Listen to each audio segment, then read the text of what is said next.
Players. Players own. Players own. Players own voice. Players own voice. It's Players Own Voice, a podcast from CBC Sports. There are two kinds of competitors, the ones who love winning and those who hate losing. I know where I stand on that. This speed skater really hates to get beat. I'm not going to tell you where Olympic gold medal curler Ben Hebert puts himself on that great divide, but I will say this.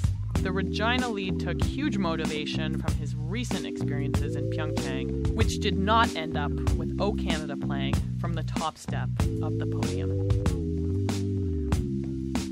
My name is Anastasia, two-time Olympian. I am joined by world champion, three-time Brier champion, Olympic champion. Don't hold it against him. He enjoys cheering for the Saskatchewan Roughriders. That's right. Probably the biggest pigeon in all of Canadian sport, Ben Hebert. Yes. I am pumped to be on your podcast. Thank you. I'm happy to be here. We get asked to be on lots of podcasts. And you say no to everyone, but you don't say no to me, eh? That's right. Yeah. That's right. You're my buddy. So when you heard you're doing this, I was like, I'm in. I took time out of my busy work day. You did. Most amateur athletes You have look, to work. I look sick in my suit right now. My blazer. He's got a nice blazer. He looks like he is a CEO downtown Calgary. Oh, CEO. Yeah, no. Far from CEO. Living large and in charge. Also, one of the most prolific leads in all of curling. Ooh, I like that. Okay. Yeah. I'll take it. I had to ask my dad if that was the truth, and he said yes. Oh, stop it. So Keep you going. know my dad Keep loves you. He's going. got a big man crush on Ben Hebert. Good. Everyone does. Good parents. I like your parents. I do too. Good people. Free beers and hot dogs. They take care of the boys. Yeah. My parents are big fans of you. Best seats in the stadium here in Calgary at McMahon. I call you after Vancouver, knowing you for like 2 months. I'm like, hey, can't get tickets to the Rider game. Your parents are like, sure, just have ours. I'm like, what do you mean have yours? Like, you have other tickets? They're like, no. They missed the game for me and my degenerate Regina buddies to go sit at center field. Also, one of those degenerate Regina buddies was Jordan Eberle. He's a degenerate. Who, I don't care where he's from. I loved it. He pulled up in like this like old Sunfire. It was like, before he signed his contract. Yeah, he doesn't I drive loved a it. Sunfire anymore. You never know. I just that. golfed with him last week. Oh, okay. Yeah, and your parents Brag gave much. us the 50-yard line seats. So I'm ever indebted to your folks now. Well, they And the love ya. Stamps ran the Riders out of the building, and we were there in our Bobby Jerson bandanas and Rider gear getting booed. And we're in, like, Stamp zone, like, right in the middle of the field. Everyone hated us, but it was all good. Good time. Since Pyeongchang. Yeah. How are you feeling? Well, I mean, hey, I got to the Olympics again. That was sweet. Mm-hmm. I mean, it's easy to talk to about that stuff with Olympians and people like yourself. You know, I'm playing on a summer hockey team with all the guys that went to Vancouver and Sochi and Pyeongchang. Like, other Olympians were playing on a hockey team. Lummer and Gilmore. Jesse and Gilly and, Trevor White. Yeah. Brady. Yeah. Lots of guys. And, Benny, Coquell's there and lots of other guys. And, it's a lot of fun. But, some of those guys have won medals, some of them haven't. I guess it gave me a bit of perspective that when we won gold in Vancouver, it wasn't just like an afterthought. Like, we had to put a lot of work into that to make it good. And so when you don't win, we're expected to win in the curling and stuff, but, like, you've been to 2 games, you never won an Olympic medal. Like, are you a failure? Like, you're a star. I look at my other Olympians as, like, teammates as, like, legends and, like, oh, my God, the stuff they do is crazy. Mm-hmm. And they get, like, 30th place. Yeah. I don't give a shit. Yeah. They're awesome. But I finished 4th, and I'm like, woo, that's kicking the balls. And so for me, to relate with the other Olympians, I can totally relate. And, they don't really care. Like, we're part of the big Olympic family. Yeah. Me, you, other athletes. Are we expected to win? We were probably expected to get first or second. I mean, the Swedish team they're a really, really good team. They easily could have beat us. We certainly weren't expected to lose to the U.S. team. We beat them 30 times. They beat us twice. They're still a good team. We just have dominated them for years. We had a bad game. I'm getting over it. Like, I got a wife, I got 2 kids, I got a job. You got to move on here. I got a new team. We're excited to get forward and move forward, and I want to go back again. Still hungry, still want to do good. But am I happy we didn't win? Like, I'm a fierce, angry competitor. So, no, I'm not thrilled about it. I mean, it's going to sting for a long time, maybe the rest of my life. But life goes on. I got stuff to deal with. I'm busy here. So. Was that the worst defeat or worst feeling that you felt? Not even close. Really? Yeah. Well, in sport. In sport, yeah, that's what life. I'm saying. No, not in life. Yeah, I mean, it's hard sometimes to separate like life from sport because as an Olympian and an athlete, like you're so involved in your sport, like you think that that's your life. It's not your life. Like I'm 35 now. You know, when I was 25 years old and that's all I gave a shit about was curling and like, am I allowed to swear? No. Probably not, eh? You're not. You know, that's all you cared about. And now like I got a job, you know, I'm full-time downtown. You got a wife, I got 2 young kids. Like I just have a bit more perspective than I did before. But as a curling standpoint, yeah, losing the Olympics, I mean, it's so hard to get the Olympics. You know how hard it is to get there. Yeah. Any really Canadian winter Olympic sport is really, really tough. If you want to be the best in Canada, it's super hard. And to get there was a super big accomplishment. But also to get there, you got a target on your back, and you're supposed to come home with a medal, whatever color it may be. So for us to get fourth, obviously, major disappointing. Yeah, biggest loss for sure in my career. But, you know, we earned our way there. We were the best team in Canada, and we were the best chance we had at a medal, and it didn't pan out. Okay, going away from medals then, gold in Vancouver, Olympic champion, fourth in Pyeongchang. What was your experience? How did that differ? Yeah, you know, I actually liked Pyeongchang better. Yeah, I mean, Korea was awesome. You know, I think honestly just being older and you know, having a different view. Like when I was 27, I was with Kevin Martin, like we won everything when I was 24, 25, 26. Like it was just like, oh, we're just going to win. We're just expected to win. Yeah.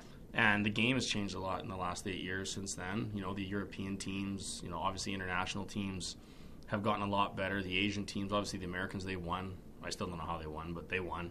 You know, they're a lot better team as well. But Pyeongchang was cool. Like to go there as a more matured adult. Yeah. Like you saw me in Vancouver, like I was just like. Well, I was 22. Yeah, and I was 26. Yeah. So you're a kid. Like when I'm 26 years old, I feel like I was a child. Yeah. When I look back at that, but you know, just both amazing experiences. It's hard to explain to, you know, people that haven't been to the games as an athlete, you know, what it's like to be a part of that team. Like it's crazy. When you come back to real life, and you're like, oh man, yeah. Can I go back to the village? Like, you're spoiled. What was your highlight? Pyeongchang? Yeah. I just, you know, I mean, it's different than Vancouver, all these amazing success stories in Canada and breaking the gold medals and being at home and the anthem. You know, it's a different thing. I mean, Pyeongchang was cool just to be there, meet the other athletes. I was shocked going back to see how many athletes were in Pyeongchang that were the same athletes that were in Vancouver. Yeah. Like, I walked through the cafeteria and I was like, I knew half the people. You know, that was cool to know that they're still doing their thing and we're still doing ours. And, you know, that was awesome. But, I mean, opening ceremonies were amazing. They're always amazing. The outdoor, the weather was sweet. Korea was like, you know, for all the, you know, every Olympics there's the threats and this and that and terrorism and all that jazz that goes with it. But it was the safest place I've ever been. Yeah. Like, I feel safer there than I do walking on the streets here. Well, when you're dressed like that, you're looking sharp, but people want a piece of you when you're looking like this. They want your watch. No, but it's like, no, Pyeongchang was awesome. I mean, I think just same as Vancouver. Meeting the other athletes, meeting the other Canadian athletes was my favorite thing about Pyeongchang. Same as Vancouver. You know, Vancouver, obviously, it ended with a beauty little, you know, cherry on top, winning the gold and having that cool story. You know, my story didn't end like that in Pyeongchang, but, you know, having my family there was sweet. You know, my dad was there, my brother was there, my wife was there, both my kids were there. Like, that was special to have them there for that kind of stuff. But, you know, disappointing we didn't win. But other than that, Olympics was the Olympics. You were there. I was What would there. you think? I mean, you weren't an athlete this time. I wasn't an athlete. But I love how you echoed a really similar sentiment that everyone has actually said, in the sense that it's fun to grow up with other athletes. Like, Pyeongchang was a veteran team, right? Like, we were all babies in Vancouver, and it was all everyone's swan song in Korea. And just to see our friendships evolve and know that they're kind of life. I mean, we don't have to talk for 8 months. Sometimes we go a year and nothing changes. And that's a really unique blessing that we've been given from going to the Olympics together. Yeah, no, totally. I mean, you get older, people get busy in life and work and stuff. You always just have that little bond that you went to the games together and you have something to relate back to. And yeah, it's pretty sweet. I mean, I know how many athletes that I went to the games with in Vancouver that literally I still talk to, or not talk too much, but when I see them, nothing's changed. It's like your little besties, yeah. again, right? And so that's pretty sweet. All right, so curling, 4 people in a team. Mm-hmm. I always find it funny, like, in a pair sport or a small team sport, how much do you have to work on chemistry and how much just is kind of magic? Well, chemistry's big. I mean, especially I find, because I played lots of team sports growing up, I played a little bit of university ball and I played hockey and lacrosse stuff. You don't need the crazy chemistry amongst 15, 20 guys because you can hide a guy or two. Yeah.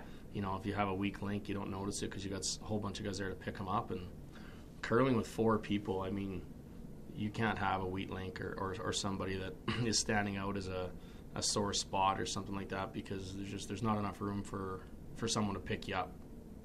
What do you get? What do you do when you're the weak link? The weak link? Yeah. Yeah, I've been that before. I mean, sometimes you struggle or, you're not making shots or you're not confident. I mean, confidence is a big thing, just like any other sport. If you're rolling along good and you're feeling it, then you fly. But sometimes you're like, geez, I don't know where this is going.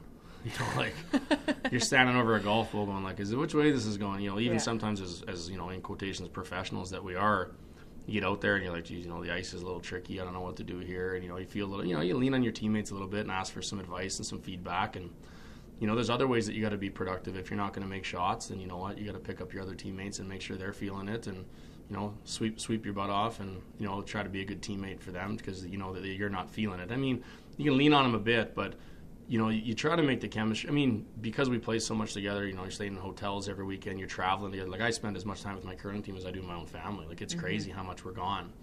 But, I mean, so it's no different than your best friends. I mean, you know what gets them going and what brings them down and, what's going to put them in a good mood and a bad mood. And so because you know all those things about it, I think the chemistry is super important, for the reasons that if you're struggling, your teammates can pick you up. If they're struggling, you try to pick them up.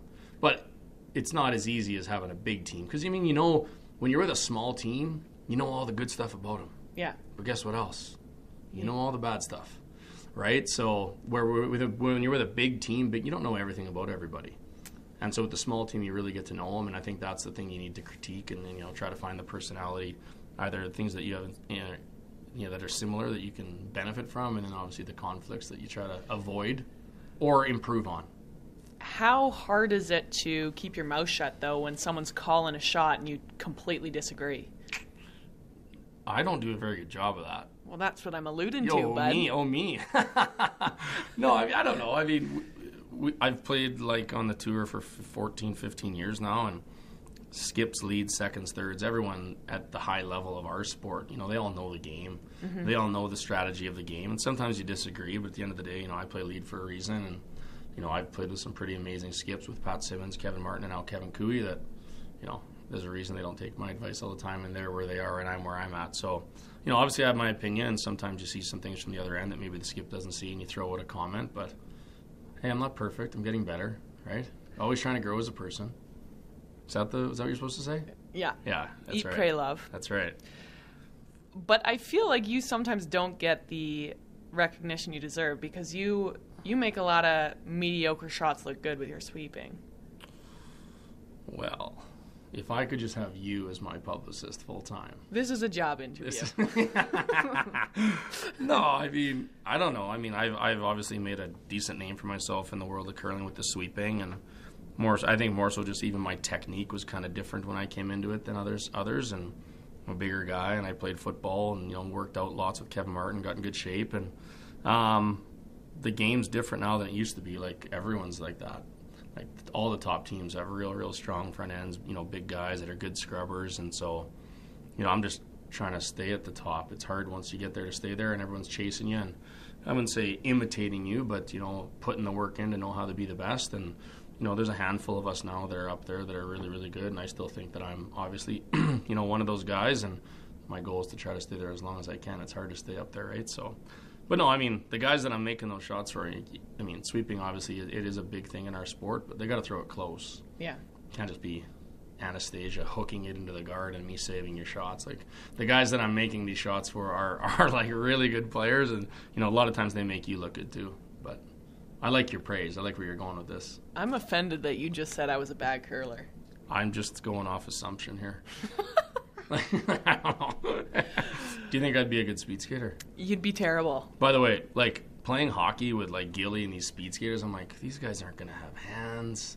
Like they're just going to be fast skaters. Yeah.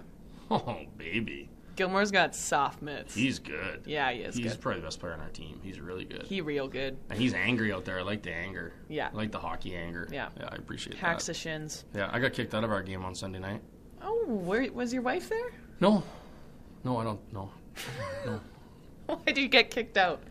It's a bad ref. Called me for some bad. It was like 3 penalties and you're out of the game. Oh, jeez. And they were 3 soft calls, so I was disappointed. What Got were up at the- 10 p.m. on a Sunday night to go skate, get a little cardio sweating with the boys. Kicked out of the game. Did you Marty McSorley someone or what? No, if I did that, I would expect to be kicked out.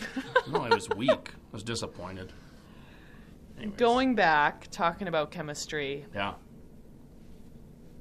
was the team in alignment going into Korea? Oh, yeah. That's the thing. Like, we did, we had a really good support staff going in. We were pumped. We came off a big high of winning the trials. Probably played our best week we'd played in a long time, like, against the top. I mean, to win the Olympic trials in Canada is like, you got to play really, really good, and you need a whole bunch of luck, and things need to align, and we got it all. We played great. We took a couple weeks off with our family. We prepped up in Camrose for another event, went to the Continental Cup, played really, really well there. Lost a semi in Camrose. Like, we had some good, everything going really good for us heading into Korea. Went to Japan for a training camp. Curling Canada and the Canadian Olympic Committee, COC, set us up. We had our sports psychs there, our doctors, our chiros, everything with us, and we were ready to roll. Everyone was feeling good, loose, excited, and got there, and we were prepared. It has nothing to do with that. I mean, sometimes you go in prepared, and we just didn't perform. I mean, really, we were second place in the round robin. We had Hammer. We were playing a team. We were far superior then. We were in a good spot. We just didn't execute when we needed to. I mean, ice was a little bit tricky than what we would normally want in a situation of the Olympic semifinal. It wasn't to our advantage as the better team. It's like putting on, big shaggy greens rather than putting on nice rolling greens where Tiger Woods is going to out-putt me every time. Yeah. Oh, he'd probably out-putt me anyways, Tiger Woods, but it wasn't really to our advantage, and the other team, I think, maybe sensed that they had a chance due to conditions, and they just played good. And we we were tied up with Hammer playing 8. We probably win 90% of those games even still. It was really one shot. And then after that, free fall. But, I don't know. I look back at it still and I'm like, geez, we were sitting in a really good position. Like, we didn't have there was no, like, crazy stories of, oh, this was going on or behind the scenes or this and that. Like, we were ready to roll. Which is almost worse, though. Yeah, I know.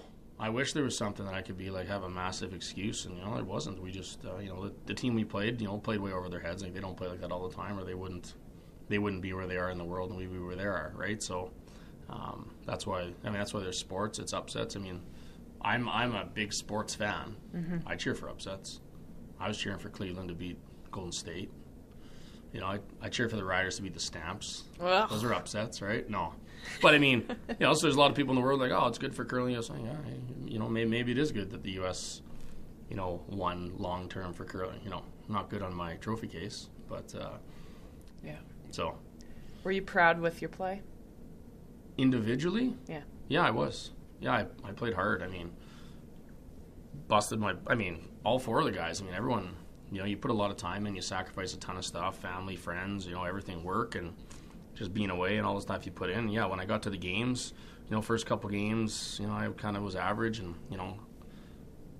just talked to my coach about things that I wanted to do differently and, took a night off. Guys went out to watch the men's hockey game one night, and I was like, you know what, I'm not feeling it.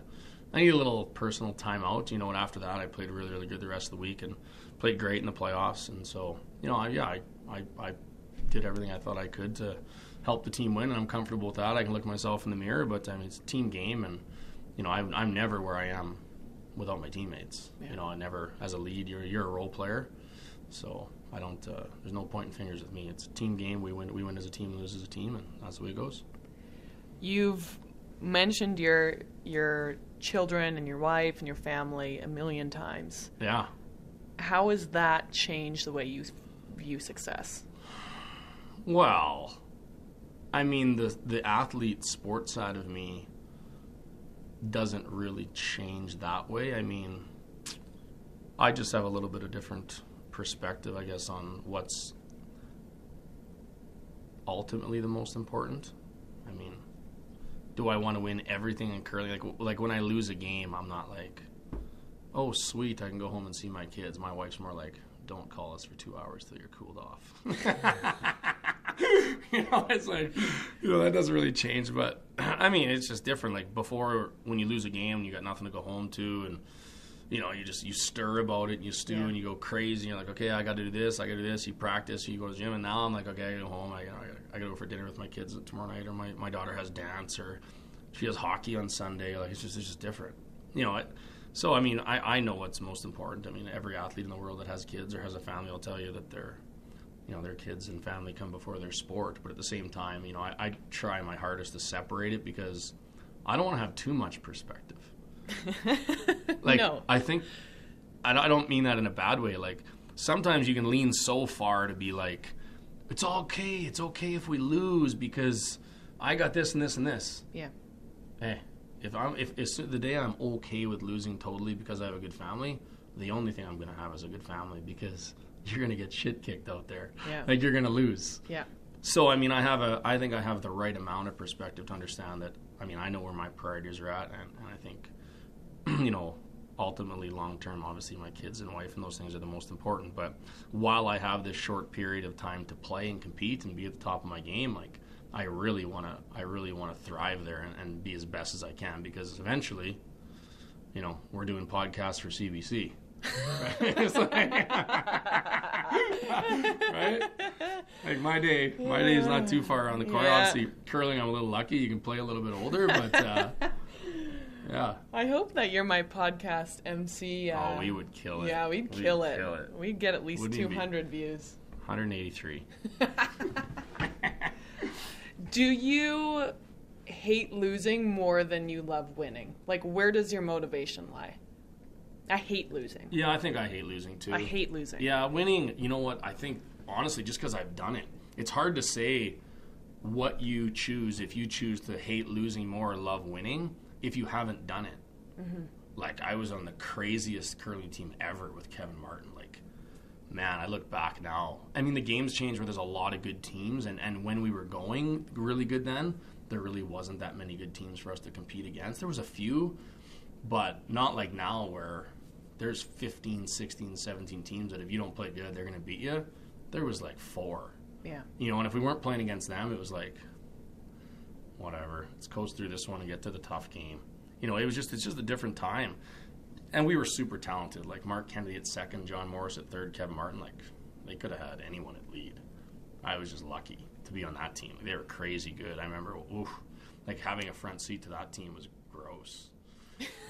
Because you won, like, 500 million straight matches. We were at that, I mean, we had ups and downs too, but for a while there, we were running hot. And I just think I hate losing. I think because I've had the feeling of winning.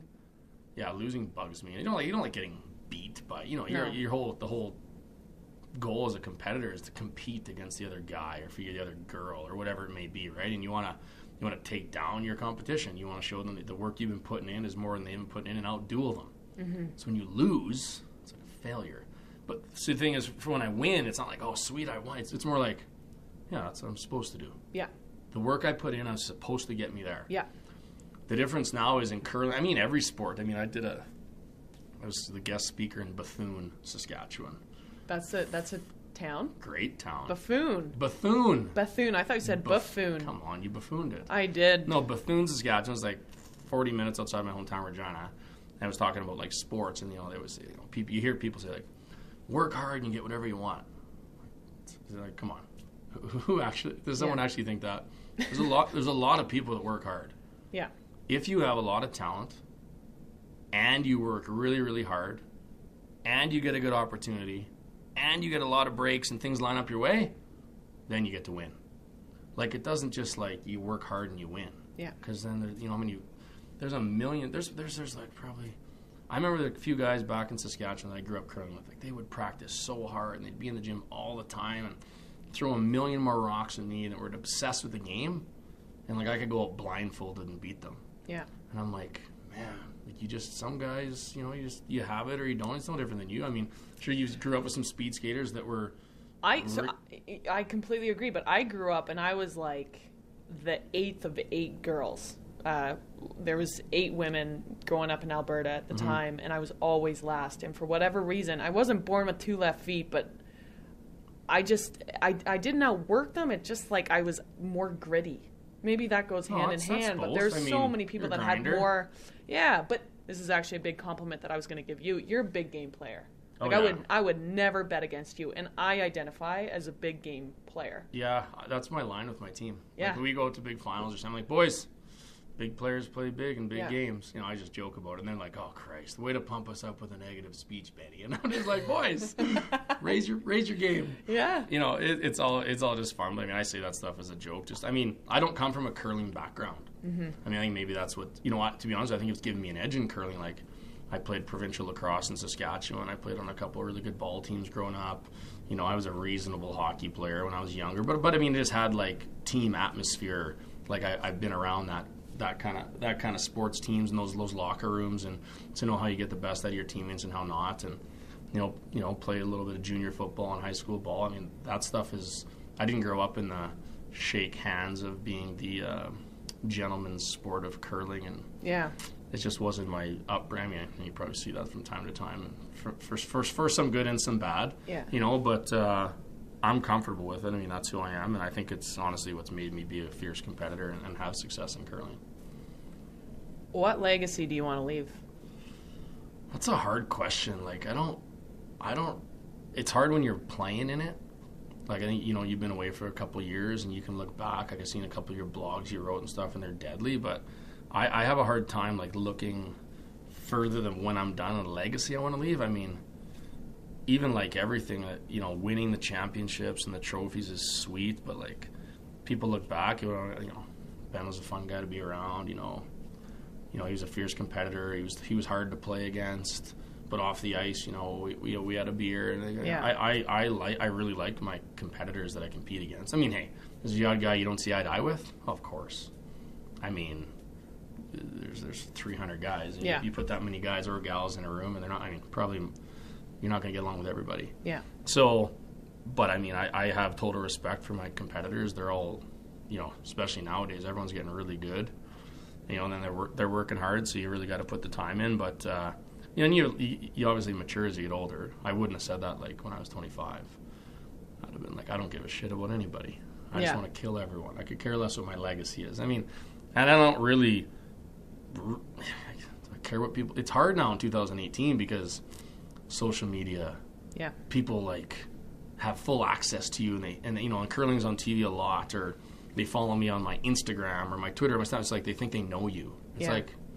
I have Instagram so my mom and dad can see pictures of my kids. Yeah. It's not for these, you know, the crazy curling fans or people that think that they know my life. Like, they don't know me. Yeah. You know, they think they do, though, right? So then, you know, my legacy, you know, do I care what people think about me? Like, I guess I care what the people that know me think about me, you know? I don't really care what fans around the world think. I think I maybe used to care. Like, when you're young and people have access to you full time and you're kind of, like, getting...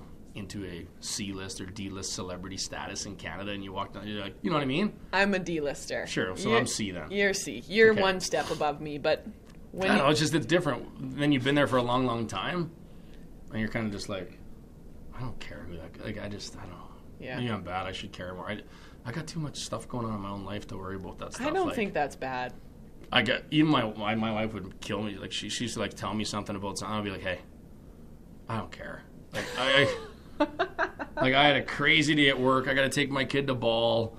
I got a kid learning how to walk, falling into stuff. Like, we got to clean this. I'm too busy to like worry about what other people have to think. So right now, you know, what's my legacy? I don't know. I don't even know how to answer the question. What's your legacy? Can I throw that back at you, or are you running the questions here?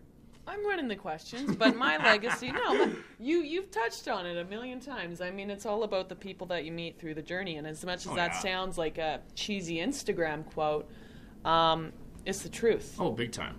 And cliches are kind of annoying because we all know that they're the truth, but you going out to play hockey with the boys, or us, in a few years when you're done and retired and we fire up this podcast. The Dueling Podcast. We're both going to be on the D list, making millions. Oh. It all boils down to that human element, right? Oh, I think so. That's why we love sports, though. But the people that don't play sports will be like, oh, how many Briars did you win? Or how many World Championships? And you know what? Hey, am I pumped I won those? Oh, thrilled. We should be. And I think when I look back, I'd be like, wow. But until that's over, I don't think I could ever look back at that and be like, oh, this is what I'm playing for, this and that. But I mean, the people you meet along the way and the stories you have and how you relate to the athletes, that's awesome.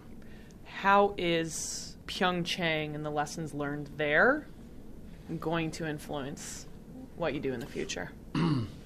Well, I mean, I wouldn't say the only positive, but the main positive for me, I mean, I'm 35. It's like I'm on the back nine of my career probably as a curler, right? When I was growing up, I thought people curled until they were like 80. Well, skips could.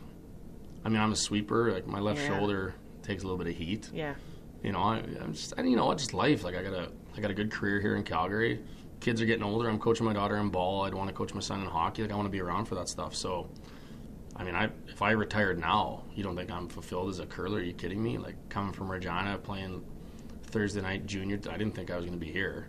So I've done more than I ever thought I could do, but now that I've had a taste of it and have been successful, I want to keep. You can't get those feelings anywhere else. Mm-hmm. It was like, what did it feel like to win the trials or win the Brier? It's like, not the same as landing a contract at work or going to your daughter's dance recital. Like there are still amazing moments, but it's just different. You can't get to that high without it. So that's why I still play. Like I love it. I like competing. I like playing against the best people. If you play against the best people and still win, like to be the best in the world at anything. Mm-hmm. I don't care if it's like darts or like like you can be the best. No, it's unbelievable. Like when people would be like, you could be a really good car salesman or you could be the best in the world at this, and they're like, well, I think I'm going to choose the car salesman. I'm like, it's crazy. If you have a gift in anything or an opportunity to be the best in the world, like that's why I play. I like challenging myself against the best people in the whole world at something. That's cool. I think it's cool. And when other people tell me that about their sport, I'm like, that's sweet. Like you get to compete against the best people in the whole world. Like I'm like, that's badass. Yeah. So I like that aspect of it. But going to Bonnyville and Yorkton and these small towns that we still grind it in curling club events, I have a hard time getting motivated for that. So the big thing for me that came from Pyeongchang is just honestly pure motivation. If we would have won there, 2-time Olympic gold medalist, team probably still would have been together, obviously motivation way down. We did what our goal was to do that. Mm-hmm. And once we didn't conquer our goal, we split up, we went our separate ways, which was fine. I'm totally comfortable with that. But if we would have won, I know what it would have been. It would have been a victory tour, and we'd have been doing a lot of speaking, telling the fun story like we did after Vancouver, and trying to make some money, because we don't make a lot of money as amateur athletes. Like you try to do that stuff, mm-hmm. and we didn't win. So for me, it's like, hey, I don't have that sweet story to tell, and these stand on the podium and singing the national anthem and slinging beers with the Canadian athletes with our medals. Like, I don't have those stories. Yeah. So I'm totally motivated now with a new team and a couple younger guys that, haven't won Briers but are really, really stud players. And I want to stay at the top of my game, and I want to go back. Like, not to redeem myself. I think I can go back. Yeah. So I'm motivated. I just know myself, and with other things going on in life and being so busy, I'm not sure how gung-ho I would have been to get back to the gym and start cranking and get ready to roll. And now that we lost, like I was back in 2 weeks, I'm like, okay, blinders on, let's go. And so that's the only thing I really find is a super positive, is it really re-motivated me to say, hey, you didn't win. Like, you're not the best. Ego took a kick in the seeds, and, I could probably use to get knocked down a peg every now and again. Not the end of the world. But I'm excited to get going for the future. One of the most prolific curling leads in the history of the sport, Ben Hebert. Funniest Olympian, I'm going to go out on a limb and say that, buddy. He's also the biggest pigeon from Regina, Saskatchewan. Big-time CFL fan. Yes. And iconic Canadian. Oh, wow. Well, you should be my spokesperson. Yeah, I told you, this is my interview. You're doing good. Thanks, buddy. Well, thanks for having me. Thank you. Thank you for joining me. Anastasia Busis, 2-time Olympian. Pigeon, just like my good friend Ben Hebert. Super pigeon. Player's Own Voice, the podcast. Peace. Ben Hebert and I recorded that conversation in Calgary, Alberta, Canada. Player's Own Voice is a CBC Sports production. Please email your comments to us at playersownvoicepodcasts@cbc.ca. Social media at CBC Sports, #CBCPOV podcast. I am Anastasia on Twitter and Instagram. Ken Wolf is the executive. David Giddens is the producer. Thanks for listening.